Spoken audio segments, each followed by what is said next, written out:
So thank you so much for coming today, and thank you for coming at 12 o'clock.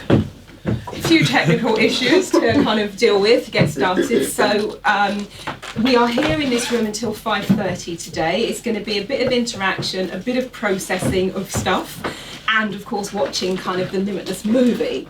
So in terms of what we've got, we're going to do a brief introduction about ourselves. We're going to take you through the kind of workshop program and what do we have planned for you today.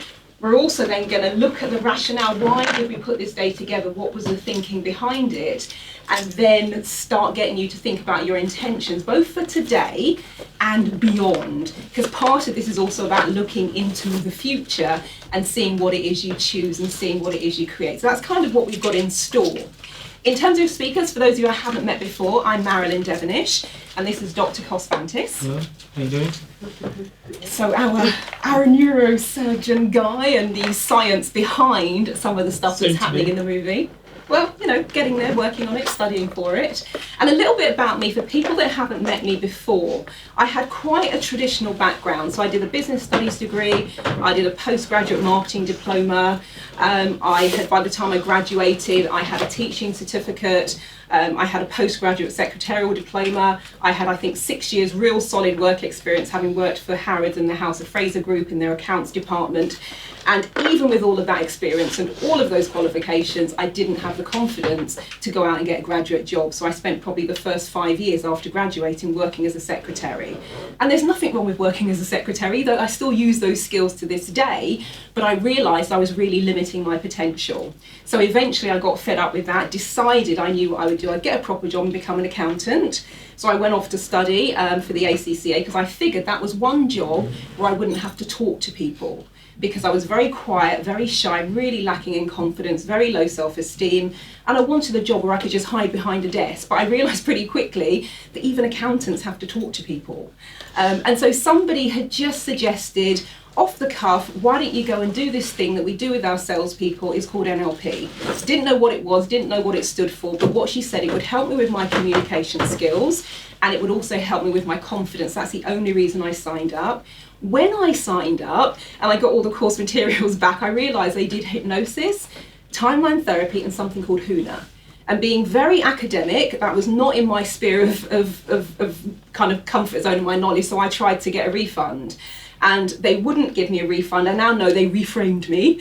And I also, at that time, I was really studying with chronic fatigue. So I was needing to sleep 12 to 15 hours a day. And I realised they were 12-hour days, 8 in the morning till 8 at night. And so again, I said, look, I'm not going to have the energy to do that. And again, they reframed me. And I just thought it was a ploy to try and keep my money. But I went along, sat in the back of the room, arms folded, really upset, really grumpy for the first 3 days, just plotting about how I could get my money back, because they had a money back guarantee. Then they kind of talked about, well, I thought, well, if I'm going to get a refund, probably not going to look good that I just sat at the back with my arms folded, tutting and rolling my eyes. So I know what I'll do. I'll do this thing where you play full out, where you allow yourself to be open and expansive and just do everything that they're asking me to do. And I figured I would do that, I'd prove it doesn't work, and I'd get my money back, because that $4,000 would have come in really handy, because I just split up with my partner and all the rest of it. Very long story. By the end of that 7 days, however, I was completely transformed. I was like a different person. So I made a decision then to go on and study the Master Practitioner. That was 3 weeks later. By the end of that time, my mind was blown, and it opened me up to a whole world of possibilities. And since that time, I've gone on to study a ton of stuff. You know, you name it, I've done it. EFT, DNA theta healing, future life regression, past life regression, you know, access consciousness, you name it, the list is long, because I then realised there was a world outside of all of the stuff and the narrow confines that I had set myself up into. And I guess that was in the year 2000 that I started that journey. Although it hadn't been put in the term limitless, it was very much then, okay, there's more to us as human beings that meets the eye. There's much more potential. And I knew all my life there was potential sitting inside. I just didn't know how to unlock that. So the journey has been one now of getting more and more into looking at how do we expand our mind, our brain, our thinking, and really kind of take things to the next level. I've also spent the past 12 years writing for various newspapers and magazines, so anything about emotional health and well-being, and anything about how to change your mindset, how to change your thinking, how to break out of old habits, patterns and cycles. So it's something that I've been researching for a long time, and I love the topic. And the first book that I co-authored was called Stories of Transformation, and that was with people like Anthony Robbins and Dr. Wayne Dyer and Paul Shealy.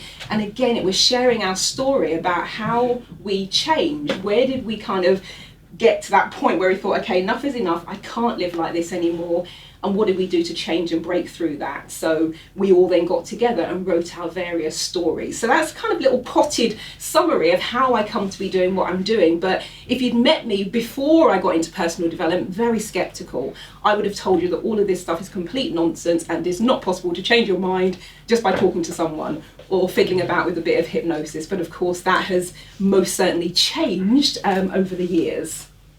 Dr. Cass. So, me. I'm more of a quiet speaker. I don't tend to ramble on. I'm not saying that you ramble on, but I'm very focused in what I say. Yes, I was trained in St Andrews. I used to live in Cyprus and then I came over. And before I got into medical school, I never thought that I'd be able to get into St Andrews. And Marilyn mentioned Tony Robbins, and I was watching YouTube videos about Tony Robbins and how to be able to go through to that level and get what you really want in life. And I promised myself if I ever did get into medical school, then I'd go to a Tony Robbins event. And that's just what I did. Not only did I go to medical school, I went to one of the best medical schools in the UK. And my father's quite a stoic kind of character, doesn't show that much emotion. But when I told him that I got into St Andrews and that from now on I would be a doctor, he just cried. And I'm the first doctor in the family as well, so whenever there's any problems in the family, everyone tends to come to me. Did I mention I fell down the stairs the other day? Before I got into medical school as well, when I was in Cyprus, I earned the nickname Big Mama. And the reason why is simply because I used to take care of everyone, even before I got into medical school. So if you can call me Cos or you can call me Big Mama, whatever you want. So when I was 16 years old, I made a list of 34 things that I wanted to do with my life. And one of them was to set up the Future International. In fact, I've got the list with me. I always carry it around with me. It's all torn and tattered now, but I still carry it in my wallet. And with Future Excellence, I had this idea of being able to get medical students from all over the world together and possibly not only teach them about how to get into the specialty that they want to go into, but also give them a little bit of motivation and enjoyment about the feeling of being a medic, because being a medic can really take its toll on you. There's lots of emotional ups and downs. And when I first approached medical deaneries about the idea of the summer school, no one would really listen to me. They just wanted to do what was already done, do a little weekend course. But now this has gone to excel in that we're recognised by the Royal College of Surgeons of Edinburgh, and year on year they fund the event. And the best quote that I ever heard from the president of the Royal College of Surgeons for the Future Excellence was that this is a necessary event and that needs to be repeated. I was touched by that. That's like a big high five for the 16-year-old when I was writing out these lists. So I always wanted to go into neurosurgery as well, from the age of 16. And I've taken a little bit of a sidestep out of the traditional way of going through medicine. And what I've actually done now is I'm working with a company called Touch Surgery, and we are the most forward-thinking company in surgery right now. And luckily enough, or due to the powers that be, I've been given the role of the neurosurgical curriculum advisor for the US of A. So just last night we were emailing back and forth with one of the heads of neurosurgery in the USA, how we're going to progress and develop neurosurgery in the future. And I was a tank driver. So I did my national service in Cyprus, and I was chosen to be a tank driver. And then from there, I was pretty darn good at it as well. And I was selected to be the guard for the Minister of Defence in Cyprus as well. I don't do anything like that now. I just go to the gym. That's me. Fabulous. Thank you. And in terms of what we're doing today, we're going to now talk about why the Limitless event, a little bit more detail, and just to kind of start waking up your neurology. For people that I haven't worked with before, I warn you now, it might be a little bit of a shock for you. And I normally work in terms of music, in terms of I get music in my head, I get song titles, but today I think it will be film references. One of my favourite film franchises is The Fast and the Furious. And I think that's kind of what we're going to be doing today, because one of the things I've recognised in the 14 years that I've been working with clients, we can go fast. We can do stuff that has them in a complete spin where they have even no idea what I'm talking about, and it still works. And I also recognise when we go really slow and people have time to analyse the heck out of everything, they get into analysis paralysis. And anyone who's done my photo reading workshop, if you think back to the Star of Wonder exercise, where you're drawing the star in the mirror, that's where it brings to life what happens in your brain when you've got too much time to try and analyse everything. So, and when we watch the movie, for those of you who haven't seen the movie, one of the opening scenes of Limitless is where you're going through the streets of New York and it's like a rush. It's like you're on a roller coaster and everything is just coming at you. And that's pretty much how I've designed my segment of today, such that it might be one of my clients, I loved her description. She says, doing sessions with like me is like you've been tangoed. There used to be an advert where the tango man would kind of, shake you about a bit, and one said it's like, you're just like, what? And obviously it's like, it's been in a blender, where you don't know if you're coming or going, and actually, even when they leave a session, they're like in a daze, but then I've noticed the day or so after, a week or so after, things start to happen, and a month or so later, situations where maybe they wouldn't have handled it previously, they just find themselves acting and reacting in a completely different way, and they don't even really know what's hit them. So I'm going to use that same approach today, just to warn you. So we're going to look at some of the stuff that I do with clients, namely Kuna and Access Consciousness, because it's really fast, really effective, and it kind of happens in the moment so that you can get some change and transformation while you're here. We're also going to be looking at something called future life progression, where you're actually going out, and we'll do an exercise at the end of the day, where you kind of go out and meet your future self, almost the ultimate best version of you, and you're going to put a question to that future self, such that when you get the answer, it can start to change and impact the life that you're living now. So we're going to be kind of looking at that. We're of course going to have the film screening, so we get to kind of watch the movie, have our popcorn, all the rest of it. And then we're going to have a post-screening discussion to really say, okay, what are the key things you got from the movie? What strikes you? What is it you've seen in the movie that actually you think you'd like to be able to start to bring to life in your own day-to-day life? And Cos will look at some of the science and the neuroscience behind that. And then I'll kind of overlay that with some of the personal development techniques to actually help you do those things.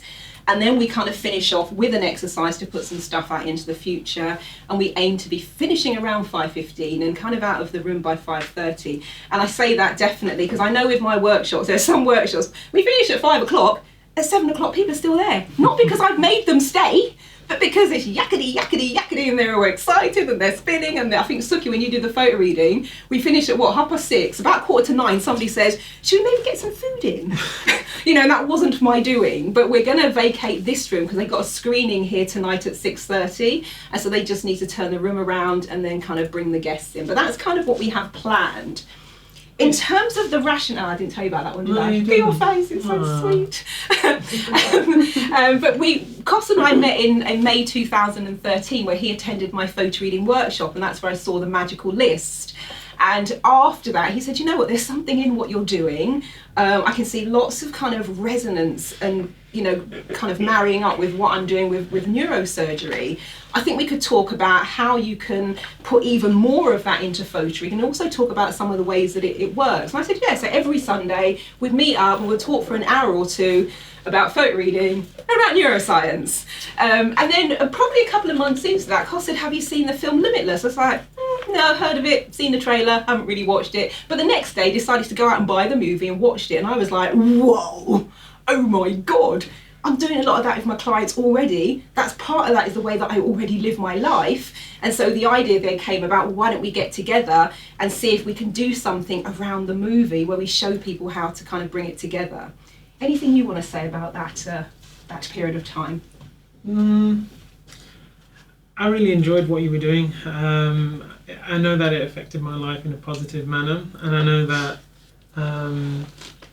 you're very warm in what you do as well. You take things at the person's pace. I'm quite a slow thinker. I analyze stuff, but Marilyn can actually bring me up to speed with things and make me think about things in a faster sense. Cool, and that's really where the idea came from. So we thought, right, that's it then. Let's get together. Let's see how we can bring this thing to life, and that's pretty much where it started. So before we get into all of that, what I want you to do is just take a couple of minutes to think about yourself. Why are you here? And I really have to thank you for being here, because it's a big weekend in London this weekend. I think we've got Dr.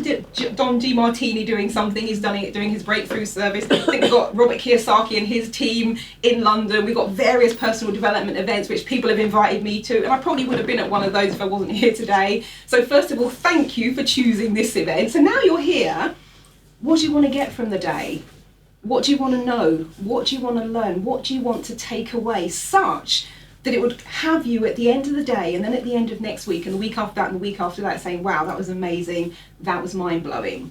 And then also start to think about, how will you know when you've achieved that? Because one of the things I've noticed about my clients, it's almost like a joke now, where I think that the saying is either you couldn't make this stuff up or you're not going to believe this. But many of the conversations that I have with my clients in this kind of, how can we say, transformational space, it will come true. Renee's laughing.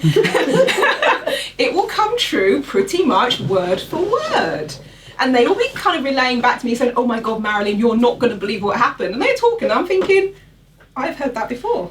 Where have I heard that before? And I go, oh yeah, we talked about that. And I would say, add a bit of power to it by maybe writing it down. Or if you've got your phone or your iDevice, just type something out, because there is also a power in committing something to writing.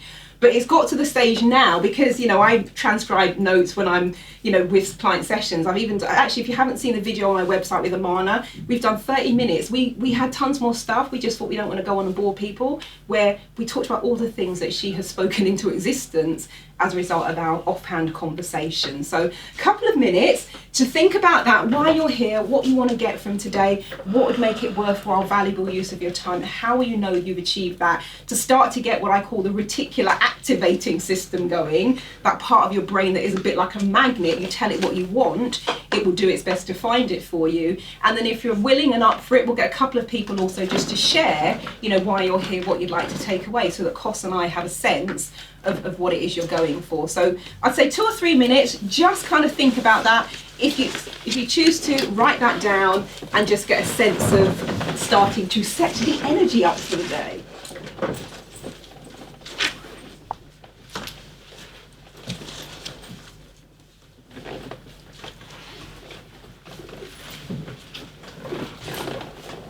High tech and put it on me, on you.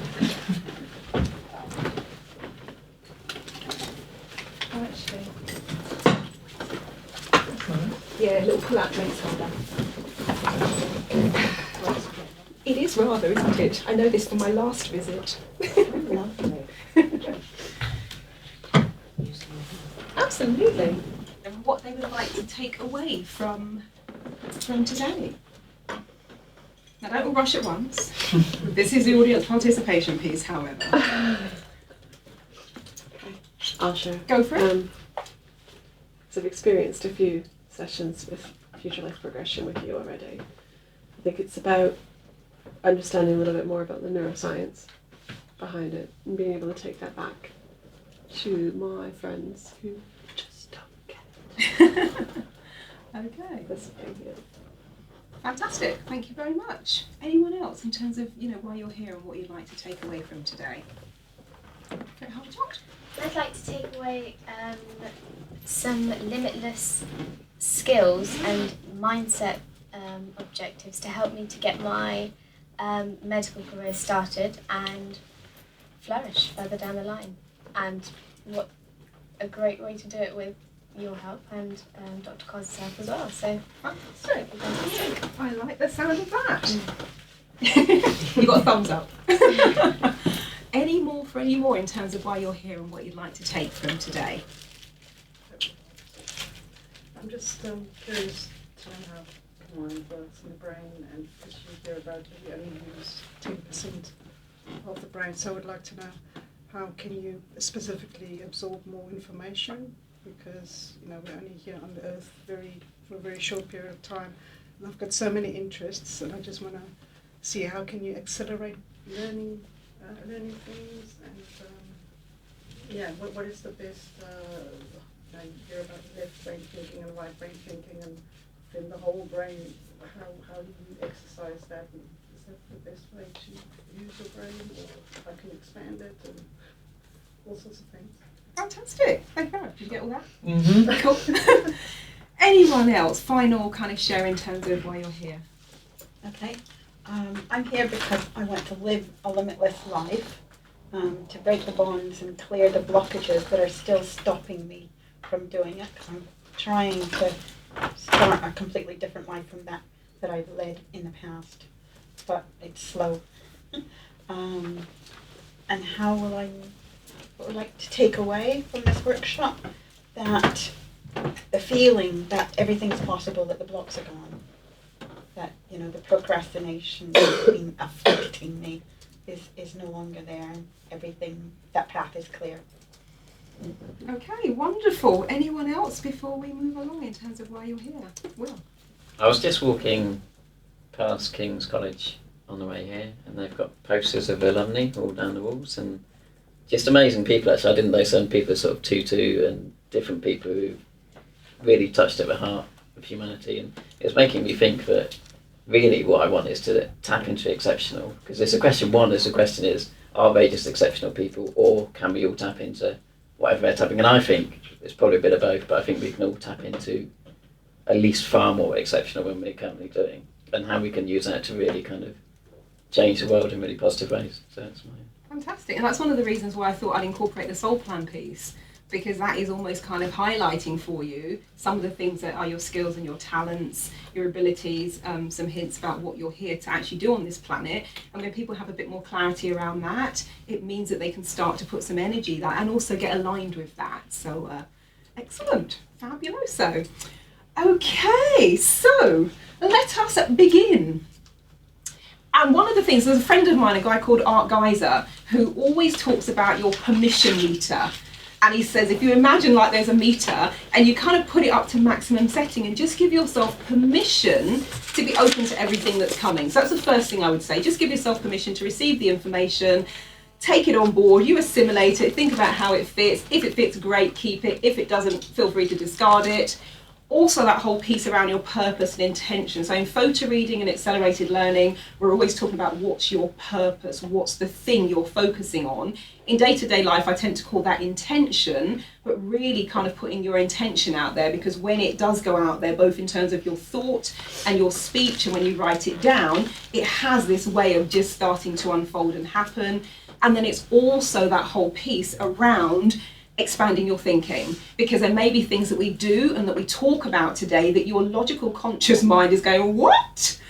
But if you allow yourself just to kind of go, all right, I'm just going to let go and I'm going to go with the flow, I absolutely know 110% that amazing, incredible things can happen. So that's the invitation that I would give you as we go through today. There's also something that I study called Hawaiian Kuna. And one of the things that they always say at the start of every training is think not that all wisdom is in your school. So what they're saying is, look, we're going to share some stuff that we believe to be really amazing, and there's a world of other things out there. So don't get too hooked up in it's got to be this, it's got to be that. And also another thing that art talks about is the belief du jour. It's what do I believe today in this moment with the things that I know, with the things that I've experienced. That could change tomorrow because I open myself up to something else. So it's just saying, right, you know, if what we're talking about here today fits, great, take it on board. If it doesn't, then you seek other things that you think are in alignment with you. But it's just that whole piece. We're sharing what we know to be true in this moment, and that can change. So I always say be open to other forms of wisdom and expansion.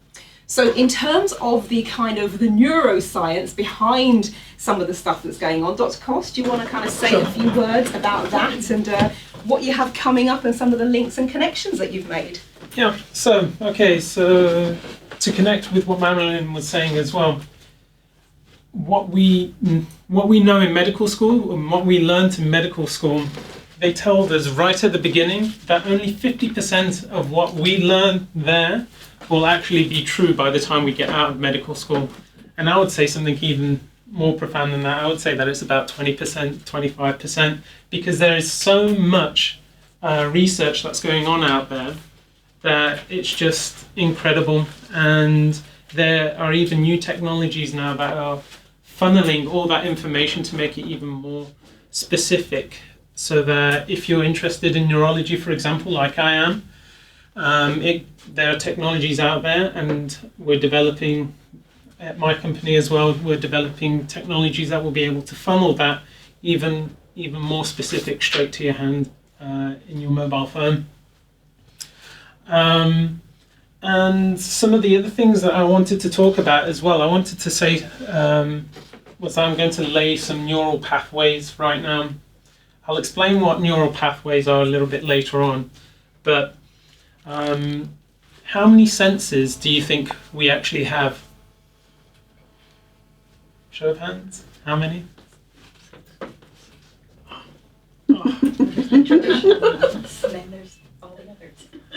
The traditional one is 6.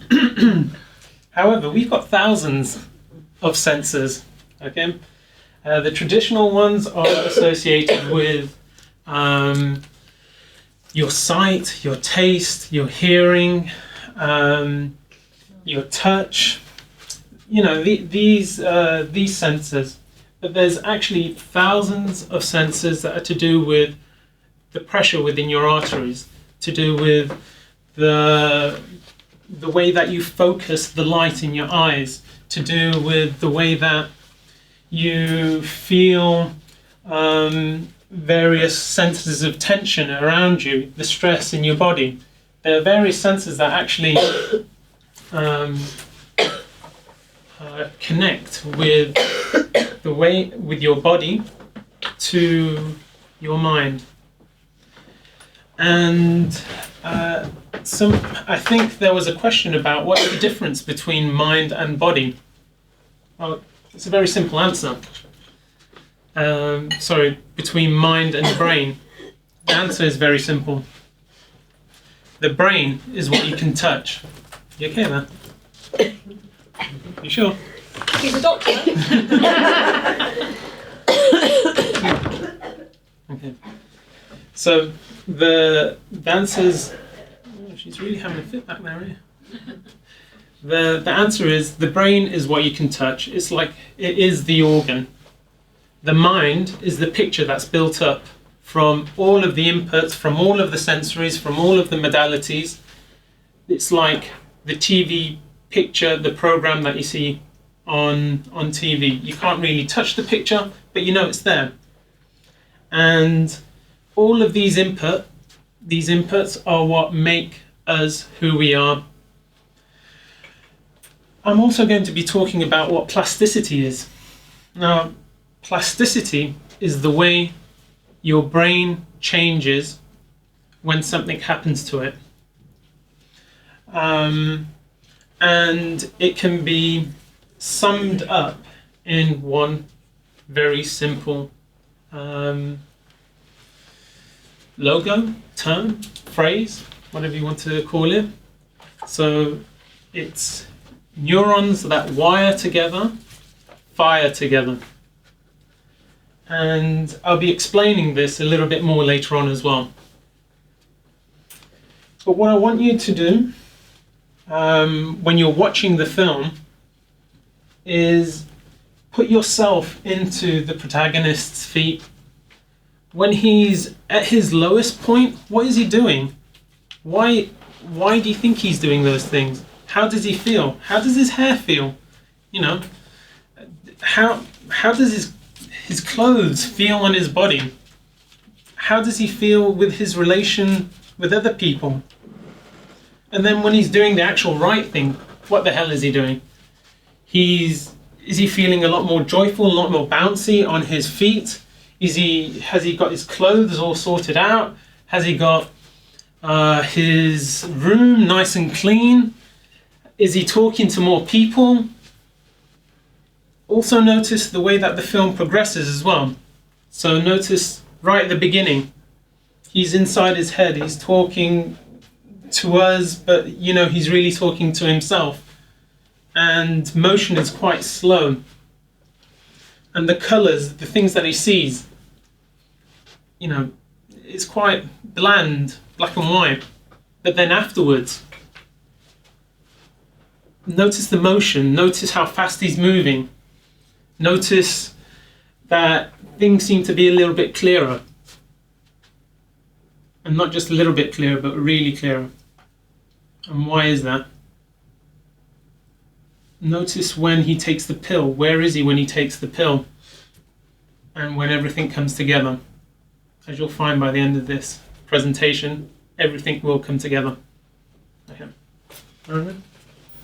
Fantastic. And also with regards to the movie, what's quite interesting is they played a lot with colour and contrast, but they also played a lot with kind of the mind and the body and the physiology, right down to, there's a little scene in it where Eddie is the main character, if you haven't yet seen the movie. And he's talking to his friends about this book that he's writing, and one of them says, and it almost as though the volume goes up slightly, oh, you're still trying to write the book. So you recognise that there are limiting beliefs being fed into him. There's also kind of a scene where somebody says, well, look at the state of you, you look as though you're living on the street. And there's also the way that he moves and his physiology. And then as it kind of transitions through, it's almost, there's one point where he says, almost along the lines of, I've got to walk, I've got to run, I've got to move, I've got to ingest. Because he then gets up that sort of that sense of speed and that sense of momentum. And at one point he walks into, as Cos was saying, walks into his apartment and says, who the hell lives like this? So there are lots of little clues and signs and signals that they have kind of built into the movie, which are really quite interesting in terms of the human dynamic and the way that we interact as human beings, and also the way that we talk to himself, because it becomes very, very clear, because he says himself when he took that pill, the lack of confidence and the fear just disappeared. And that's one of the reasons why I like doing stuff with mindset, because when you can help people get more confidence and you can help to remove the fear and the anxiety and the worry and the stress, it's almost as then you become a different person. Because I'm still the same human being I was all those years, but right up until the age of 32, I could barely even talk to my family. You know, for me to stand up in front of people, I used to have palpitations, my throat would swell up, my tongue would do that thing that was really dry, I would shake, and I would do all my presentations holding my notes, which wasn't conducive when you're shaking, because people then get a bit dizzy. But then I kind of started sorting out the issues around the confidence, the fear, the anxiety, and the whole of my life changed. And it's almost like when they do that panoramic sweep in the movie, and there's a point in the movie where he says almost like there was a crossover point. There was a point where he makes a decision to live in a different kind of way, to do something different. And it's and a crossover point will come at different times for different people, but sometimes it's that thing where you almost say, enough is enough, and now it's time to change and do something else and live in a different way, be something else.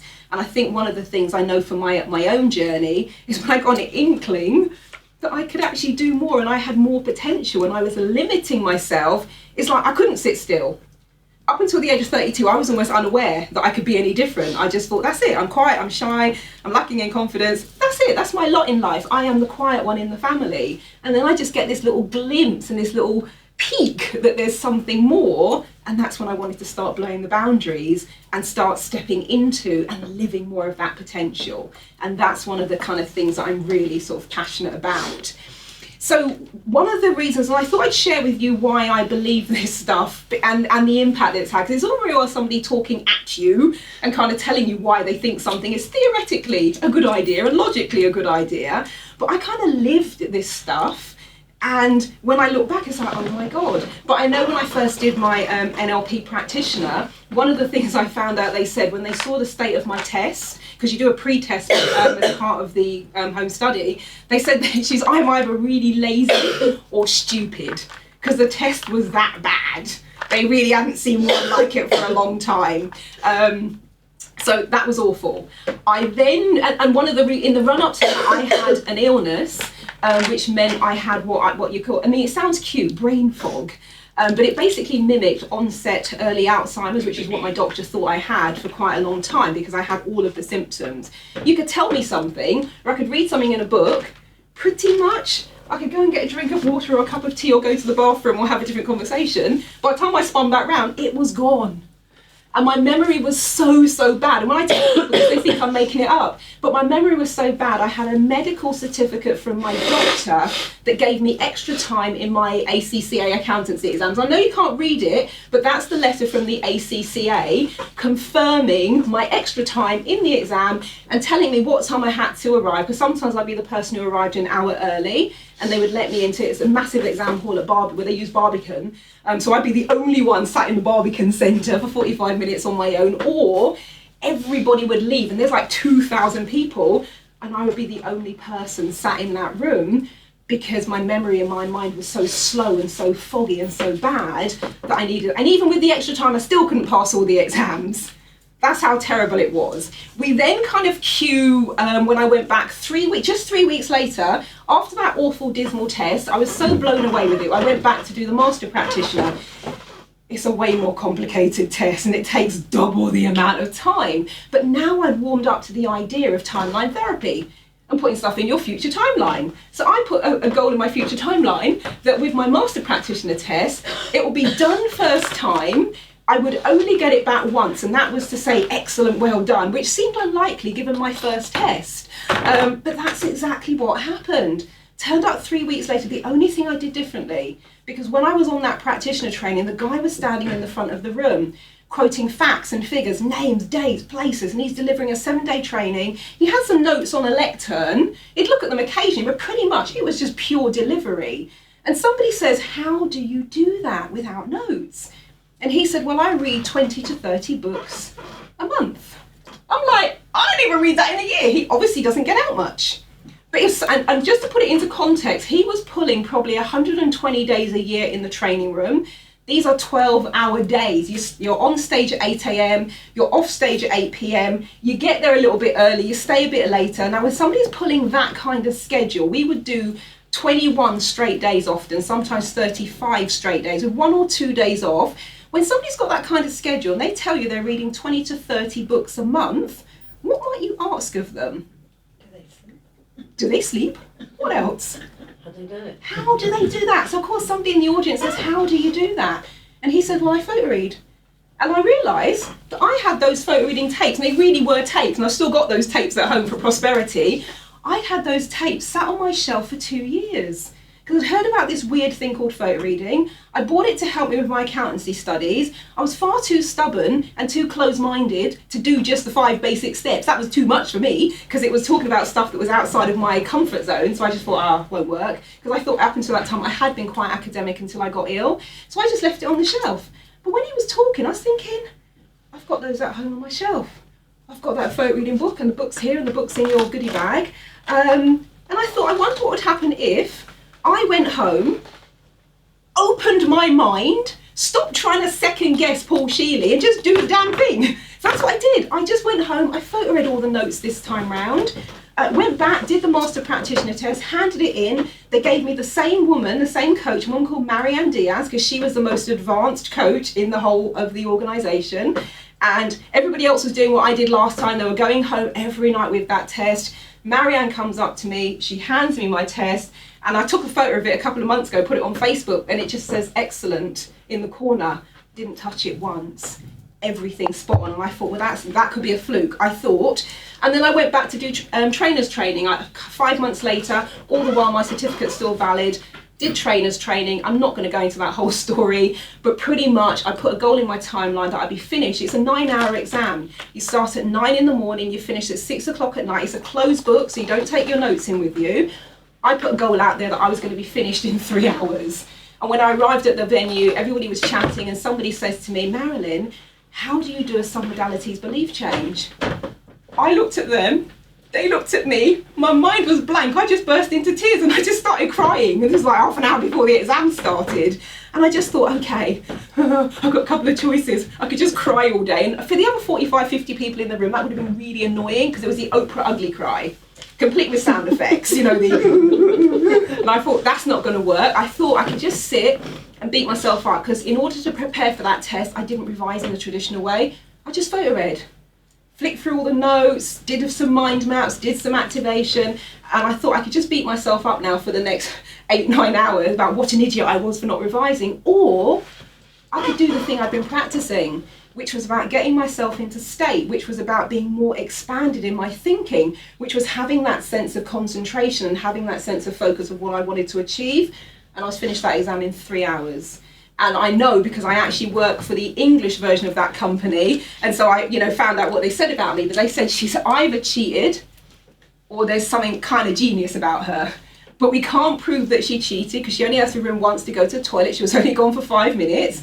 So we're going to have to give her the benefit of that. And it's pretty much textbook stuff. There were people still writing at 6 o'clock. There's nothing genius about me, because at that time, my certificate was still valid. And I've only, in the 12 years that I've been teaching photo reading, I've only met one other person who has a certificate from their doctor because their memory was so bad. Everyone else just thinks their memory is not great, or that they can't do this, they can't do that, and they put those limitations on. And having had those experiences, that's one of the reasons why I believe it's possible. And my trainer's trainer certificate was delivered, all done, dusted, and I was like the textbook girl, and all I did was start to expand my thinking and push the boundaries of what I thought was possible. And that's really what I'm going to be encouraging you all to do while you're here today. And really, it's about your mindset, it's about your beliefs, and it's about possibility. If you can see and conceive of the possibility, and then you have the right actions, plans, and strategies in place, I totally believe that anything is possible. There are some things like, if I jump off the top of the building, it's not going to be a good result, because we haven't yet figured out how to warp time and play with gravity. But working with kind of the laws of the universe and being in flow with that, I'm like, man, we are really limitless. And I just don't think we've realised it yet. We're scratching the surface, as am I, but with the things I've discovered along the way, I just go out and tell everybody about them. So, in terms of this, and it's entirely up to you, whether or not you want to participate or not, I don't mind, but you have a choice, and you can do what you feel comfortable with. But one of the modalities we're going to look at is something called access consciousness. I'm not going to go into a big spiel about it. It was created by someone called Gary Douglas and Dr. Dane here, based out in the United States. It's about unlocking your potential. It's about letting go of judgments and limitations. And in all the stuff that I've studied over the past 14 years, this has got to be right up there with one of the weirdest, craziest, most ridiculous things I've ever heard. It's just bonkers. But it was bonkers enough for me to go, my normal thing is like, let me just go and check that out for myself, just to see how bonkers it is. And I go into everything with an open mind, and I'll give it a go. And this one, I was like, man, this is crazy. I can't really, at the time I couldn't explain why it was working, but it was. And I was just coming back and dabbling with my friends, and they were getting the most miraculous, mind-blowing things happening for them. And it's based around something called the clearing statement. I'm going to say up front, you do not have to know what the clearing statement is. You do not have to understand the clearing statement. You don't have to try and analyse it in any way, shape or form. I have analysed it because I've done talks. There was one, something called the Richmond NLP group, and they wanted me to come in and explain access consciousness. And because I'd broken it down and I'd found the kind of synergies between that and hypnosis, between access and timeline therapy, between access and NLP, even between access and Kuna, and I figured out why I think this little statement works. We're not going to go into that today. Look, I've got free MP3s on the resources page of my website. Knock yourself out, listen to them, it's all on there. But the clearing statement basically sounds like this when you run it. Right and wrong, good and bad, all 9 pod poc, shorts, boys and beyonds. That's it. Somebody's stuck with something, you run the clearing statement with them, and their something starts to disappear and starts to unravel. It's the uncanniest thing. And I used it with a couple of friends and we had the most miraculous things happen. But then I thought, you know what, my friends, if I said to my friends, stand on your head and spin around, they'd do it because they love me. And they just do anything I say because they like my crazy stuff. But I thought, let me go out cold and find people I don't know, and I'm not even going to meet with them, we're just going to do stuff on the phone. Exactly the same thing happened. I did a couple of teleseminars. There were people who were bulimic 1 minute, gave up bulimia the next day. There were people who were stuck in their thinking, feeling suicidal, feeling better. There was one guy, a friend of mine on Facebook, now I won't mention his name because he hasn't said it publicly, but he had pains in his shoulder. I did some Kuna, just kind of, on his shoulder. He sends me a Facebook message the next day saying, I don't know what the hell you did in that call, but my shoulder's better. Crazy stuff, really crazy stuff. So that's the clearing statement, and what we're going to be doing with that is we're going to be running through some of your old blocks and barriers and beliefs. And just to give you a sense of what I'm talking about with some of this stuff, and Kos might say, and I know we've had many of these discussions, that some of this could be coincidental. I don't care. The fact is, we did this stuff and this other stuff happened. So I had one client who was stressed out, inland revenue bearing down on her, needed £800 like in that instant. We did some clearing around that to get rid of the fear, the anxiety. 3 days later, she gets a letter from the inland revenue, which refers to something 3 or 4 years ago. They sent her a cheque for £826. So what she did, she took that cheque, banked it, paid the inland revenue their £800. It's like, oh, cool. Had another client who lost their contract, went from earning several £100s a day down to about the equivalent of £50 a day. So we did some work on that, did the access. I was just like saying, everywhere you feel fear, are you willing to destroy and uncreate all of that? Right, wrong, good and bad, all 9 pod poc, shorts, boys and girls. We did about 15 minutes. Actually, Suki, I was with you the next day. That's when we met on HMS President. After that meeting, because my phone was off in the meeting, I put the phone on, I went to dinner with Paul. There's like 5 missed calls from this person. And I'm like, okay, what's going on? So I said, are you all right? That day we talked about £250 a day would be her ideal. Any of you being a contractor, you're kind of at beck and call of them. You don't choose, they just tell you what you're going to do. She goes into work the next day. We did this session at 7 o'clock on the phone for 15 minutes. Next day she walks into the office randomly out of the blue. They call her in, sit her down and say, and she thought, oh, here we go, now we're going to end this contract. They said, we'd like to offer you something else. We've been thinking, we can only pay you £250 a day. How long can you stay for? That doesn't happen when you're a contractor. So she's straight on the phone. I had someone else who, and this was interesting, a lovely lady who got my magazine writing career started. She asked if I would work with her partner. He'd been at home probably for the best part of 2 years. He's a writer, depressed, never written a word, not publicly. We did 45 minutes just of the access and Kuna that we're going to do here today. By 7 o'clock, he had figured out how to set up WordPress. He had published 4 pieces of work. By the time she came home at 8 o'clock, she phoned me up and said, what have you done to my boyfriend? I don't even recognise this man. It was like an Eddie Mora in that space, right down to a friend in pain. She'd been to Birmingham Dental Hospital. They'd lacerated her gums. She'd had about 12 injections. She's got very sensitive gums. When I answered the phone, I thought it was a prank call because all I could hear was, I was like, hello? Eventually established it was her. And I said, well, should we just do something to help you with? And I said, okay, level of 1 to 10, what's the level of pain you're in at the moment? She went, 100. I'm like, all right then. We did probably 5 minutes of the access consciousness and the Kuna. And I realised then we're having a regular conversation. She's not crying anymore. So I just said, Gina, what's the level of pain you're at now? She went, oh, it's a 3 or a 4. We're back into normal conversation. Did a couple of minutes more. By that time, 10, 15 minutes in, I said, where are you at now? She went, oh, it's a 1 or a 2. It's fine, Marilyn. We were just on to normal conversation. It's kind of mind-blowing stuff. So, and actually, Kos, what would be because you've been at the receiving end of this on the photo reading, so anything you want to say about this particular process? From a neuroscience point of view, I have to say you're one of the best people that I've noticed that can engage the whole of the mind to be able to connect various actions that we want to do with a good neuro linkage. So, for example, with photo reading, when I learnt it with yourself, you were able to connect the various sights, the sounds, the feelings, the emotions all together in one nice, neat package, and that's one of the reasons why I'm here right now. Okay, cool. And some of you in the room have had a little bit of experience with the Kuna and Access thing. So for those of you that haven't, before we move on and we just talk a little bit about the next thing, Kuna, have you got any questions or any queries? Anything that would stand in the way of you just going with the flow and playing with these processes? Cool. Good. Kuna. And I'm just going to kind of very quickly just say a couple of words about Kuna. It's something from Hawaii. It's the ancient Hawaiian healing methodology. It works with symbols. It works remotely. One of the things that with the symbols, that's what they look like. The non-bells and whistles version of sending the symbols to someone looks and sounds like this. You just do it in your head. And you kind of, send them out like that, and that's often how I'm doing. But the bells and whistles version basically looks and sounds a bit like...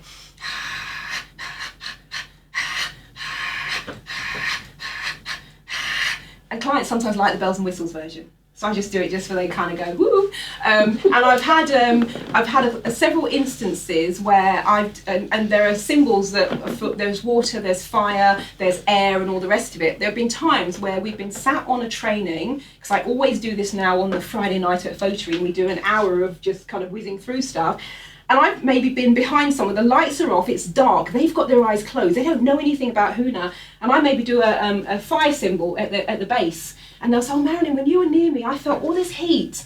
And then I might do a water symbol over their head, and they go, and then I just felt like there's water. I'm like, what the heck?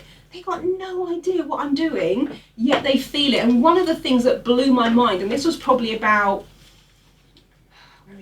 this was probably about 9 years ago, and that's what really woke me up to the power of this. I had a friend who phoned me. She said she's suicidal, she's going to kill herself, and it's like 10 o'clock at night. She's crying, she'd been drinking, split with her boyfriend, hadn't slept for several weeks, going to kill herself. And me, being the sympathetic friend that I am, said, could you just hold off committing suicide, because I'm quite busy at the moment, but I'll do some Kuna later, so could you just not kill yourself in the next 2 or 3 hours? To which she agreed. I then said I'm going to send her some remote Kuna. I have to admit, really busy, worked for about 3 hours, had really good intentions, sat down upstairs, fell asleep. Woke up bolt upright at 3 o'clock in the morning, thought, oh my God, I didn't do the thing for Lisa. And so I'm sat there in bed going, and you pick various symbols, some to calm things down, sometimes to shake things up. Did the symbols, went back to sleep. Next morning, 8:36, there's an email from her saying, Marilyn, this is the point where you tell me you didn't do anything last night, but let me tell you what happened. She says, I was in a real state, but thank you for listening to me, I'm so embarrassed, blah, blah. She said, at 3 o'clock in the morning, I suddenly felt this overwhelming sense of calm. And I'd done the signals for calming the body. So there's one for opening up the emotions and then sending calm energy flowing through. And she said, and I had the best night's sleep that I've had in several weeks, and I feel just like a changed person. Did you do anything last night? And that's when I went, let me just tell you about last night. And that was my first inkling that there's really something in this. And I've got some clients who will turn up. One in particular, she pulls up in her lovely Porsche. I open the door. She didn't even say hello to me. She went, you didn't do any Kuna last week, did you? And I'm like, hello, nice to see you too. And I went, why did you ask? She went, I didn't feel it. There'll be other days she'll say, what did you do on Wednesday? And that just happens to be the day I was at home that day. And I thought, I think of my clients, sometimes they pop into my head. I'll do a bit of Kuna for them. They will feel it. And they will then say, what were you doing last week? What were you doing that day? And it's weird, they have no idea what I'm doing because my diary is busy. So they don't know, but they feel it. And so it's mind-blowing stuff. And then we're going to look at something called future life progression. This one even freaks me out, I have to say. And I'm going to say you're going to really need to have an open mind. But these are just a couple of, yes, Renee, I mean, actually, you must fill me in on that later. Curiosity. But we've had really bizarre things. I had one client went out to meet her future self. When I'm doing it on a one-to-one basis, I do it like an interview where we're kind of questioning the future self, almost coaching and extracting information. And we asked that, is there going to be anyone significant in her business? And she said, I'm not visual, I don't think I'm going to be able to do this. I said, look, just go with the flow. Just go with what comes up. She's in this kind of future thing, and she says, well, there's a guy, he's wearing a black suit and matching kind of shirt and tie. She said, God, he's got and then she went, no, it's not black, it's really deep blue. And then she laughed and says, I'm not visual, how do I know that? And I went, just go with it. So he's wearing really shiny shoes, and his name is Paul. And he works with high net worth individuals. Great, fine. I'm in bed probably the following week, 7 or 8 days later, and I get a message at 11:30 at night saying, please check your notes, and like 20 exclamation marks. So I say, what's going on? She said, I've just come back from a networking and business event. There was a guy who made a beeline for me. As I saw him coming, he was wearing the same colour blue suit, the same matching shirt and tie. As he made his way through the crowd, I just thought, let me check out the shoes. He's wearing the same shiny shoes. He walks up and says, hello, my name is Paul, which was the name of the guy in the future. And then at midnight, when she got home and checked out his business card, she said, go to his website. So I look at the website, there's a picture of him with his name, and then it says, I work with high net worth individuals. And because I took a photograph of the notes that we'd done in that session, and I just emailed it to her so she could see how it was crazy. I had another client who came up with what we can only describe as a nonsense process in the future. Didn't really make much sense, and we did it on her teleseminar line because it's really fast when you're doing it in the moment. It's like trance state almost, where people are just saying stuff, they don't even remember what they said, but it's all recorded. About 6 weeks later, she's telling me about an event that she's run where she introduced this new process. Everyone loved it, netted her about £75,000 in new business. I was like, oh, that's interesting. What was the process? As she's talking, I'm thinking, I've heard this before. So I'm flicking back through my notes. I let her finish talking. I says, can I read you something? And I start reading and she went, where'd you get that from? I went, that was your future life session. Basically what was described there, and I think all that happened, it just took time to incubate. And I had someone else recently, we did a future life session, and both of us were confused because her future self kept going on about desk accessories, and showing her this desk with, and both of us were like, whatever. That was in March. A couple of weeks ago, we were both on a Feng Shui workshop with Marie Diamond, and Marie Diamond starred in a movie called The Secret. Ironically, when I first hired this place, it was to show The Secret, but Marie's in that film, and Marie's answering a question about my client's situation, and Marie almost does like a bit of a channel and a download. She says to my client, in terms of answers that question, yeah, what you really need to do to elevate your status in your work environment is to get good desk accessories. You're like, really? And my client hadn't even clocked it. I went, did you just hear what she said? She went, yeah. And I went, did you really hear what she said? And I was like, oh my God. It's crazy.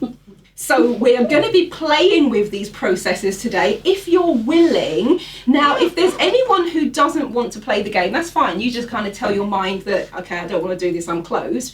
But one of the things I've noticed, particularly because when we do it on the photo reading, even people who don't participate and don't say anything and do anything, they still are in that vortex, and things change for them by osmosis. Because I had one guy who was a barrister, very quiet, very private man. So we did every single person in the room, except him. But he wait for everyone to go, and he came up to me at the end. He says, Marilyn, I wasn't being rude when you were doing the process, but every single time you cleared something for someone, I was just like, oh yeah, that applies to me too. Oh yeah, oh I like the sound of that, I didn't know it applied, but I'd clear that anyway. He got exactly the same effect as everyone in the room, and I found that with the teleseminar as well. People will email me after and say, it felt like you were talking just to me.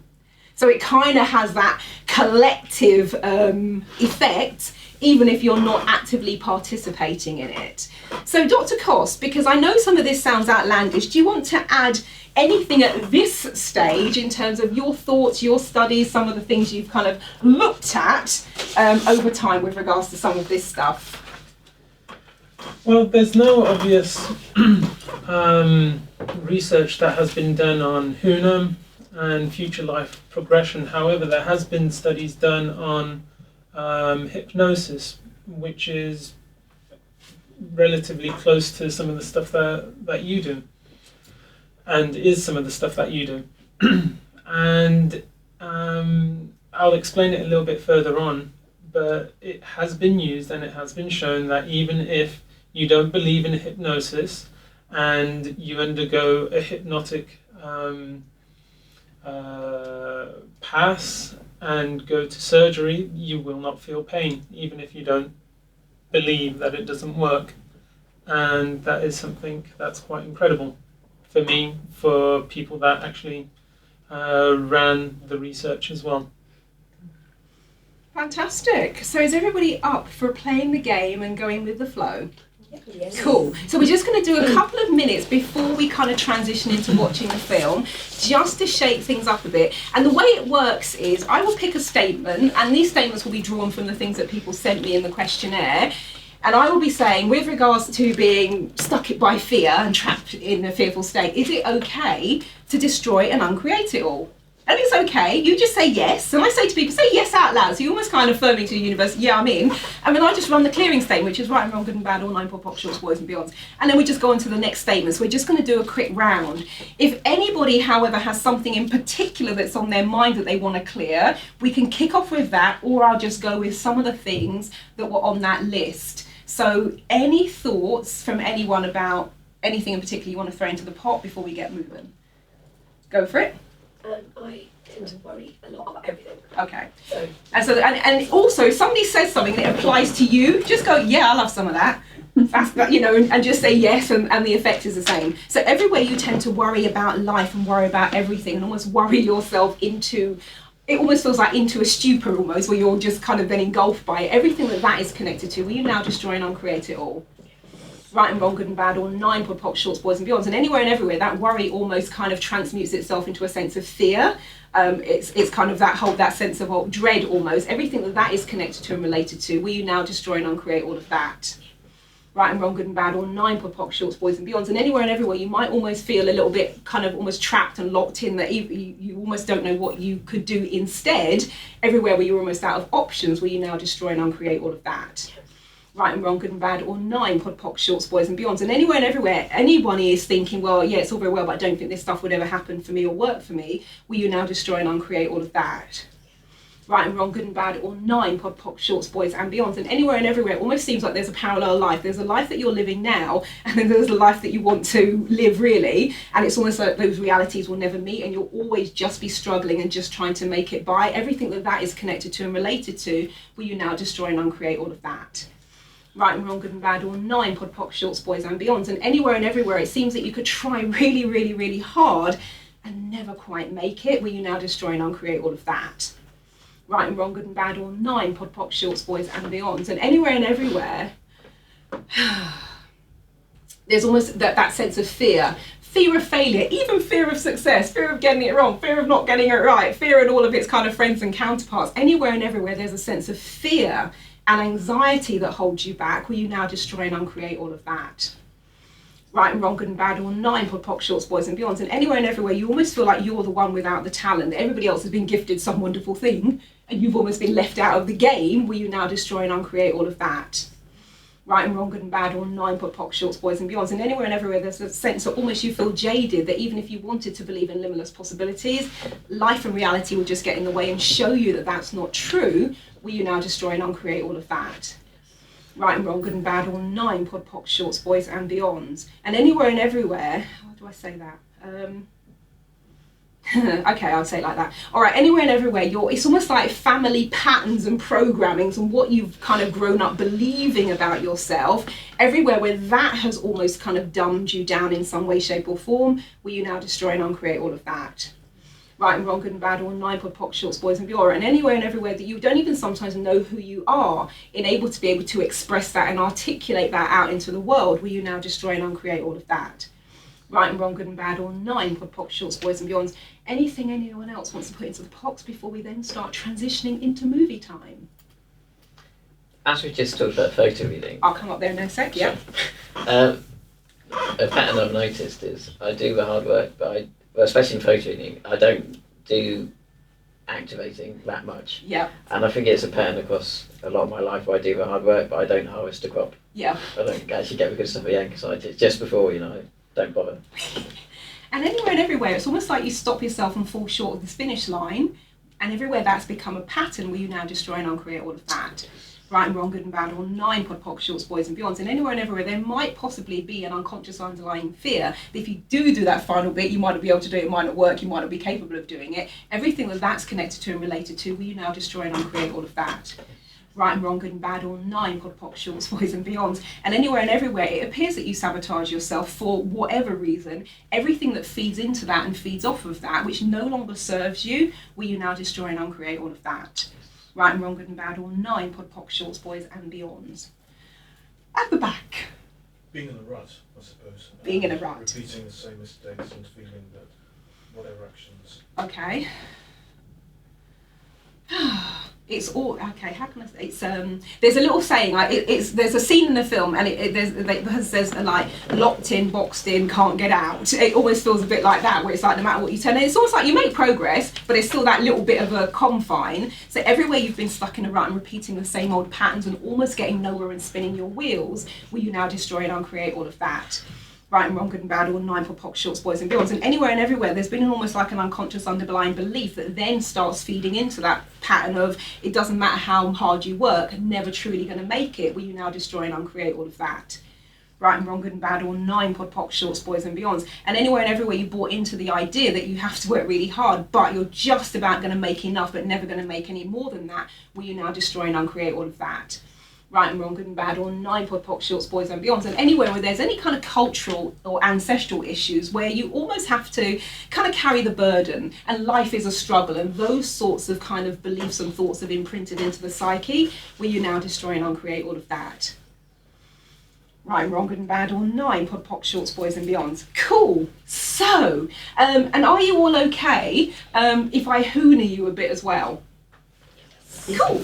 And I'd say if you're not, just tell your unconscious mind and your team or whatever you call them, no thank you. But we'll just do a little bit of that, and then we're going to kind of, I'll say, have a little bit of a break if you want to run to the bathroom before we watch the movie, and then we'll kind of settle down and kind of get into watching the film, and Cos will say a few words about just any other things that you want to maybe be looking out for as you transition into the space. But I think we will start with a bit of energy to break things up, and a bit of there's a particular symbol that kind of is to also open and expand the mind, and it's really good for the learning space. So you don't have to do anything, you just have to sit there and be chilled